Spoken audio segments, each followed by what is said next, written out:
How to update any graphic cards on Windows 10. Hello everybody, welcome back to our new video. In this video we're going to learn how we can update any graphic cards on your Windows 10. So without any delay, let's start with the process on how we can do so.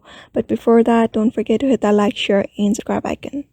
So if you're looking for how you can update your graphic cards on Windows 10, these are the process you may follow in order to do so.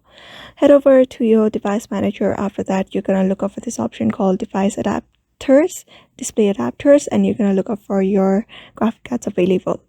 You may just double click on it or right click on it and update your driver, or if you want to apply the next process, you may just double click on your driver. After that, you'll be finding the option called performance there. Just look up for this option called disk right here, and you can find this option called update driver.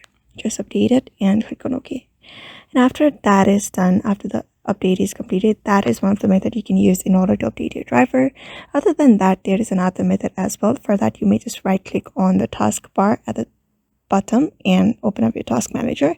After that, you'll be able to find a task manager settings here. Just gonna look for the option called performance here. Just open up, and if any kind of graphic is available, you'll be able to find your graphics here, like graphic cards available onto your device.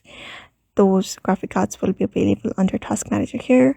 Otherwise, in order to update your graphic cards, you may just head over to one of the browser. After that, type in graphic card, your graphic card name, and type in update. For example, NVIDIA graphic card update. I'm just gonna type in that on the search bar. After that, hit OK, and you'll be finding different links here. You're just going to use one of the links in order to update your graphic drivers on your Windows. So therefore, you may also follow the same process in order to update your graphic drivers very easily. So I hope this video was helpful to you, and thank you for watching this video.